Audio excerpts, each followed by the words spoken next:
Shalom, salam damai sejahtera buat kita semua. Di mana pada pagi hari ini kita masih dibanguni dengan sehat walafiat, masih bisa merenungkan kebenaran firman Tuhan. Jadi ini semua bukan karena kekuatan kita, bukan karena kehebatan kita, tapi karena Tuhan sangat mengasihi kita, sangat peduli kepada kita, sehingga masih diberikan kita kesempatan untuk merenungkan kebenaran firman Tuhan. Jadi sebelum kita membaca merenungkan kebenaran firman Tuhan, terlebih dahulu kita mengucap syukur. Mari sama-sama kita berdoa. Ya Bapa kami yang baik dalam kerajaan surga, kami mengucap syukur kepada Engkau ya Bapa, di mana Tuhan Yesus Engkau telah membimbing, menopang, menyertai, melindungi, menyelamatkan kami pagi, siang, sore, bahkan di malam hari tadi kami tidur nyenyak, dan di pada pagi ini Engkau telah banguni kami dengan sehat walafiat. Itu semua Tuhan Yesus kami rasakan oleh karena tuntunan penyertaan pelindungan-Mu. Engkau sangat baik, teramat baik. Kami hanya bisa mengucap syukur atas semua kebaikan-Mu Tuhan. Tuhan Yesus yang baik, teramat baik, di mana Bapa di pada pagi hari ini kami juga Bapa akan merenungkan kebenaran firman-Mu. Engkau tetap campur tangan, Engkau berkarya, Engkau bukakan rahasia kebenaran firman-Mu, sehingga betul-betul Bapa firman yang kami baca Bapa tidak sia-sia begitu saja, tapi betul-betul Bapa bisa kami cerna dan bisa kami pakai dalam kehidupan kami sehari-hari, menjalankan seturut dan kehendak-Mu Tuhan.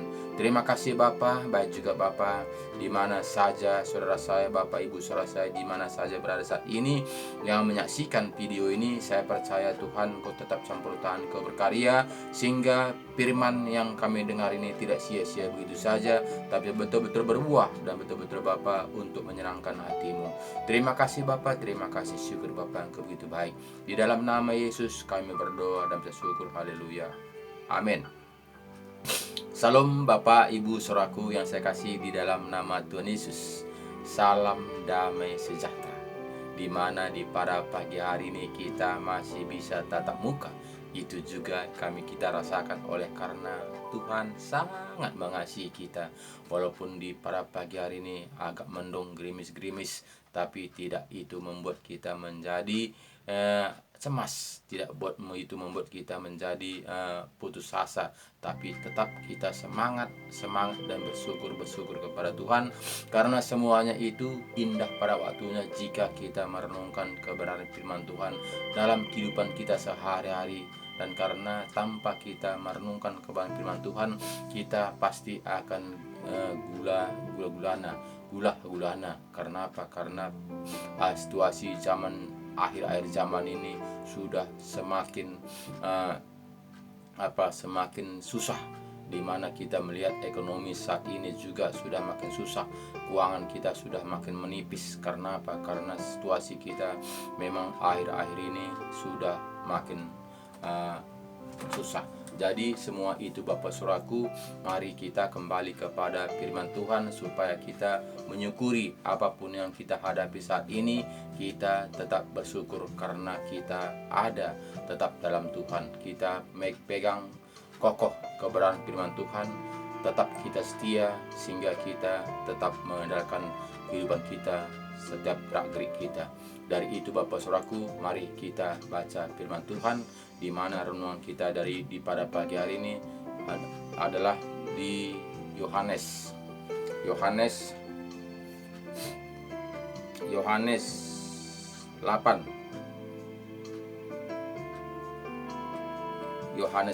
ayat 14 mulai.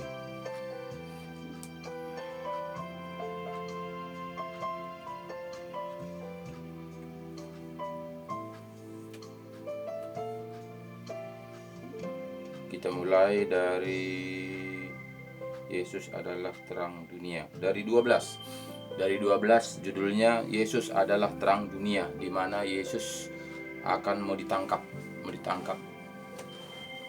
di mana akhir-akhir hidupnya. Jadi sini kita melihat Yohanes 8 ayat 11, jawabnya, tidak ada Tuhan. Lalu bukan ini, ayat 12. Yohanes 8 ayat 12, Yesus adalah terang dunia.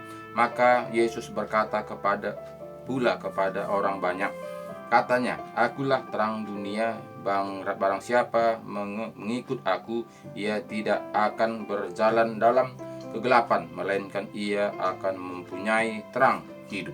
Jadi Yesus mengatakan kepada kita, aku telah terang. Akulah terang, barang siapa berjalan bersamaku, dia adalah terang. Jadi jelas ini tadi katanya, tadi dulu mengatakan kepada kita. Maka Yesus berkata pula kepada orang banyak, katanya, akulah terang dunia, barang siapa mengikut aku, ia tidak akan berjalan dalam kegelapan, melainkan ia akan mempunyai terang hidup. Jadi Bapak Saudaraku, jelas firman Tuhan mengatakan supaya kita kembali kepada firman kebenaran. Karena tanpa kita melakukan firman kebenaran, kita tentu adalah kegelapan. Karena apa? Karena Yesuslah terang.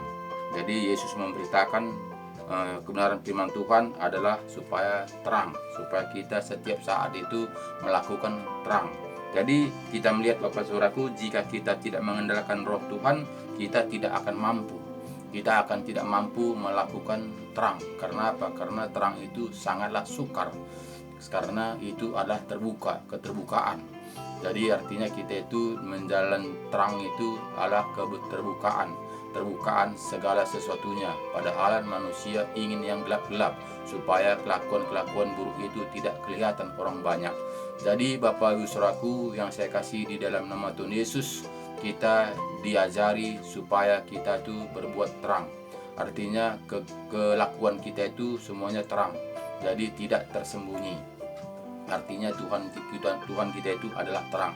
Jadi Bapak Ibu Saudaraku yang saya kasih dalam nama Tuhan Yesus, di sini katakannya ayat 13, kata orang-orang Farisi kepadanya, engkau bersaksi tentang dirimu, kesaksianmu tidak benar. Itu kata-kata orang Farisi. Engkau bersaksi tentang dirimu, kepersaksianmu itu tidak benar. Itu kata-kata orang Farisi. Kenapa orang Farisi mengatakan seperti itu? Karena dia melihatnya secara daging. Memang jika kita melihat secara daging, melakukan kebenaran firman Tuhan ini Bapak Saudaraku, tidaklah seindah apa kata manusia. Karena apa? Karena kita melakukan kehendak firman kebenaran ini adalah menyiksa daging, meninggalkan kedagingan kita. Jadi tak seberapa manusia ingin mendapatkan seperti itu, ingin melakukan seperti itu. Karena apa? Karena menanggalkan kedagingan ini sangatlah sukar. Rata-rata manusia hidup dalam dunia ini ingin mencari kesenangan, ingin mencari kenikmatan, ingin mencari keindahan. Jadi kita melakukan kebenaran firman Tuhan ini, tentu kita di dunia ini tersiksa, tentu kita di dunia ini menderita, tentu kita di dunia ini ada tantangan. Jadi tidaklah segampang apa kata manusia. Makanya kita harus kembali kepada firman kebenaran.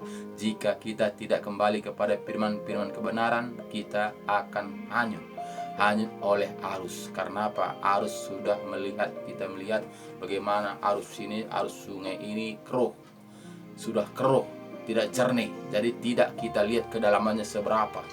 Tidak tahu kita kedalaman sungai ini berapa, karena air saat ini lagi keruh. Jadi Bapak Ibu Saudaraku yang saya kasih di dalam nama Tuhan Yesus, air saat ini lagi keruh, tidak terang pandangan kita bagaimana kedalaman air. Jadi Bapak Saudaraku yang kita diajarkan Tuhan Yesus kepada kita, harus kita di dalam terang. Jadi kita melihat kedalaman hati kita, kedalaman sungai yang kita lihat, supaya jangan kita hanyut. Jika kita melihat kedalaman sungai begitu dalam, jangan kita masuk terjun, karena nanti kita akan hanyut, karena kita akan dibawa arus. Karena arus itu kita lihat, bahkan karena kita jernih terang, lihat di mana arus itu kencang atau tidak. Jadi jika air itu keruh, kita tidak tahu bagaimana kedalamannya, kita akan bisa hanyut terikut arus. Jadi menghindari seperti itu Bapak Saudaraku, harus kita kembali kepada firman kebenaran. Karena di sini adalah terang menerang. Jadi sini tidak ada kegelapan. Sini terang menerang, diajari, dituntun, dibimbing, dibukakan rahasia kebenaran firman Tuhan. Bagaimana seturut jalan-jalannya Tuhan. Jadi tinggal kita, apakah kita mau menjadi terang, apakah kita ingin menjadi kegelapan. Jadi ini pilihan kita, tidak siapa-siapa menentukannya, hanya diri kita sendiri. Jika kita melakukan keterangan, tentu kita melihat apa situasi kita, karena semuanya itu terang, tidak ada kegelapan.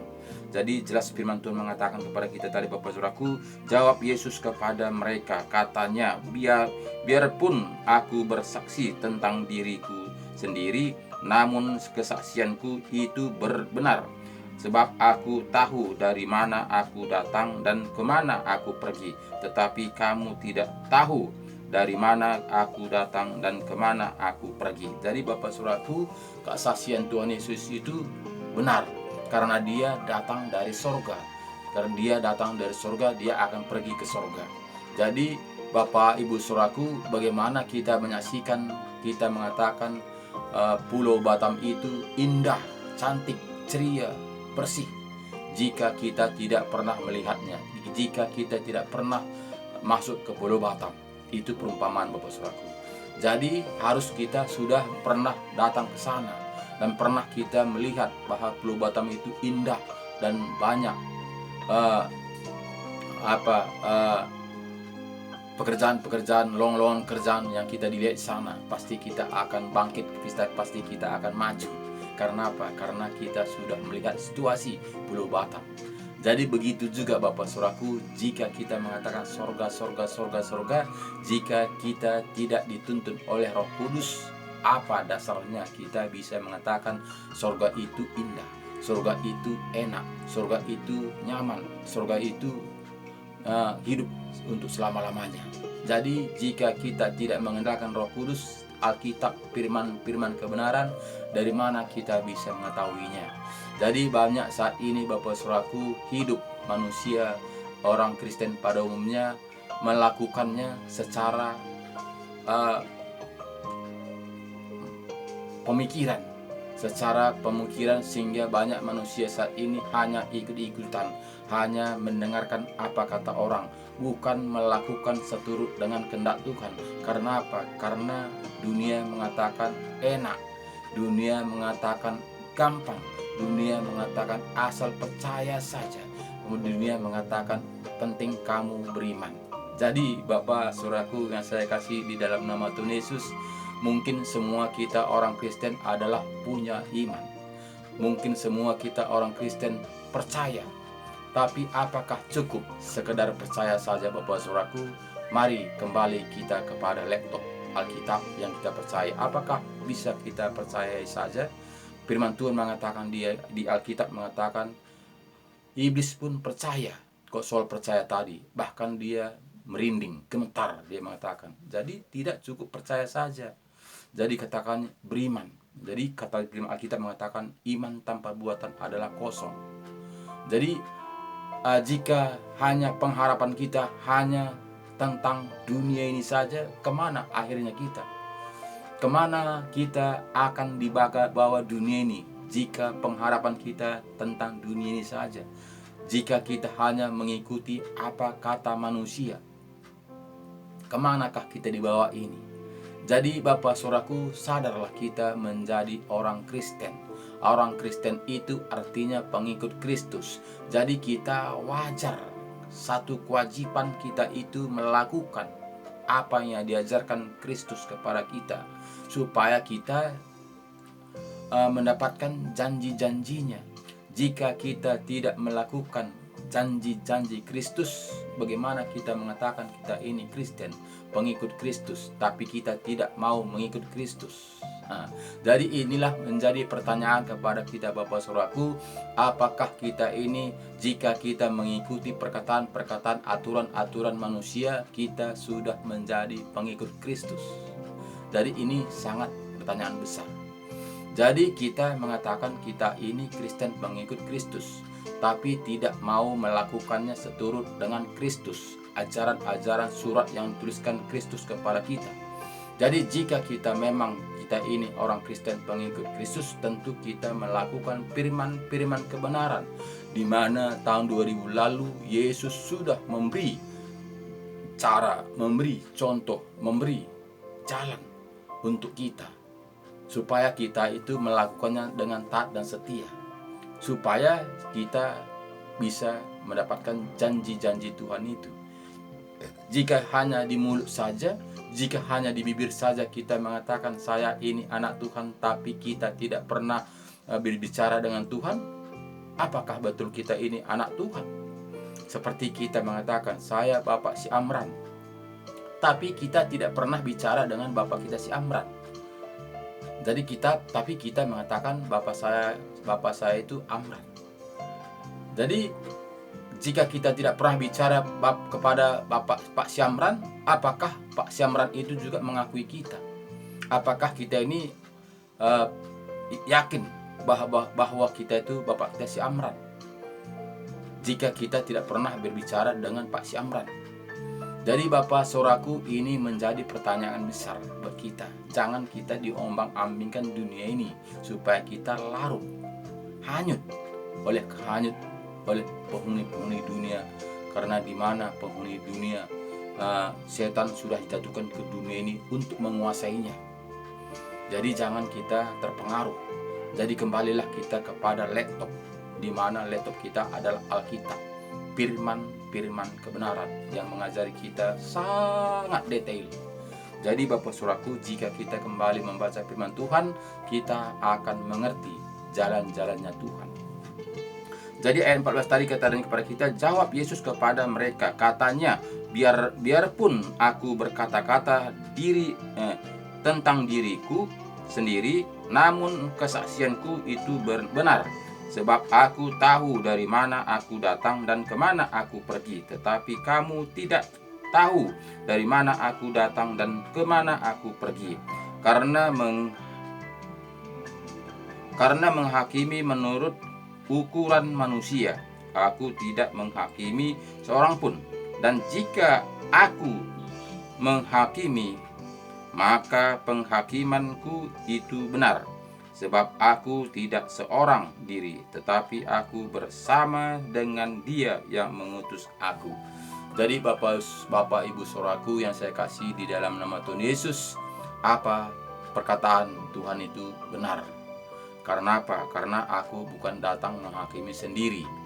Bahkan Yesus mengatakan demikian. Karena apa? Karena Yesus itu adalah Tuhan. Adalah Tuhan. Walaupun dia datang ke dunia ini sama seperti manusia, tapi dia adalah Tuhan. Jadi kita menganggap banyak saat ini Tuhan Yesus itu adalah tersendiri. Tuhan tersendiri, Tuhan Yesus tersendiri, bahkan juga Roh Kudus juga tersendiri. Padahal kita melihat jika kita kembali kepada firman Tuhan, membacanya dengan taat dan setia, Allah Tritunggal. Allah itu 3 tapi 1. Nah, jadi inilah Allah orang Kristen. Allah orang Kristen itu 3 tapi 1. Penyebutan 3 tapi oknumnya 1.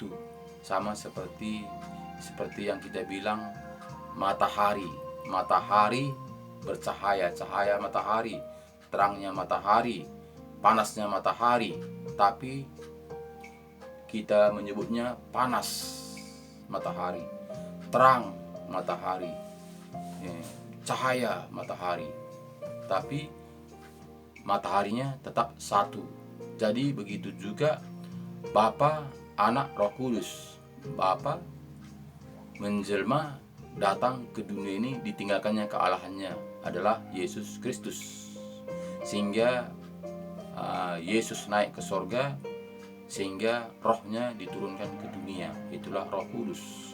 Jadi Bapak Saudaraku yang saya kasih di dalam nama Tuhan Yesus, kita mengerti bagaimana jika kita melakukan firman kebenaran ini dengan taat dan setia, kita akan dibukakan rahasia kebenaran firman Tuhan.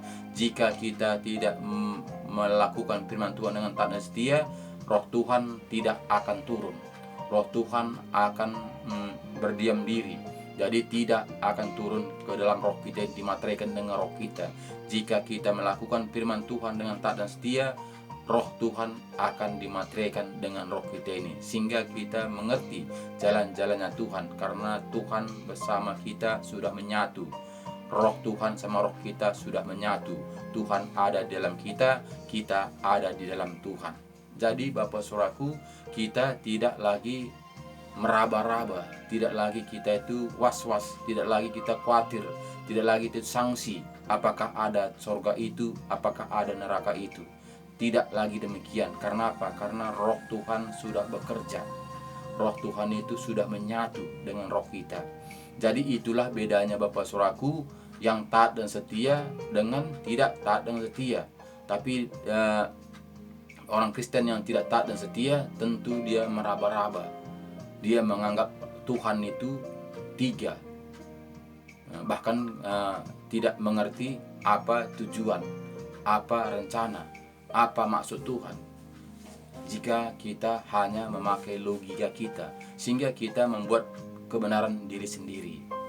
Jadi Bapak Ibu Saudaraku, jika kita melakukan kebenaran diri sendiri, akhirnya kita ini kemana? Kemanakah arah tujuan kita jika kita melakukan kebenaran diri sendiri? Jadi ini Bapak Saudaraku sangat pertanyaan buat kita, supaya kita ini jangan kita larut, supaya kita jangan kita menganggap kita ini sudah di jalan, berjalan di tempat, berjalan seturut dengan kehendak Tuhan. Ternyata kita berjalan di tempat, tidak akan menuju sasaran. Jadi Bapak Saudaraku, jika kita melakukan firman kebenaran ini, sudah pasti kita menuju sasaran apa dia rencanakan Tuhan kepada kita. Tapi jika kita hanya percaya saja, tentu kita berdiam diri, tidak melakukan seturut dengan kehendak Tuhan. Makanya banyak orang mengatakan, bukan karena kekuatanmu, bukan karena kehebatanmu, bukan karena usahamu. Ya udah, kamu kan sudah dibeli, sudah dibayar lunas dengan darah Yesus Kristus. Jadi tak usah kamu sibuk-sibuk lagi, tak usah kamu berpayah-payah susah lagi untuk mendapatkan kehidupan yang kekal itu. Bukan karena usahamu. Memang betul Bapak, Ibu, Saudaraku yang saya kasih di dalam nama Tuhan Yesus, bukan karena usaha kita, tapi karena kasih karunia, sehingga kita mendapatkan kemurahan. Betul itu Bapak Saudaraku, tapi itu jika kita percaya pada Tuhan, saat itu juga kita mati, saat itu juga kita berangkat, ya kita pasti sudah selamat. Tapi kita ketika kita percaya, menerima Yesus menjadi juru selamat pribadi kita, dibaptis, ditenggelamkan, dibangkitkan, di situ kita belum mati. Itu persoalannya Bapak Saudaraku. Jika kita dibaptis, dikuburkan, ditenggelamkan, dosa kita sudah dihanyutkan. Ketika kita bangkit dari kematian, kita akan hidup selama-lamanya. Karena apa? Karena kita sudah meninggalkan dunia ini. Tapi kita belum. Ketika kita menerima Yesus menjadi juru selamat pribadi kita, kita belum mati saat itu. Tapi kita masih ada proses, ada perjalanan kita.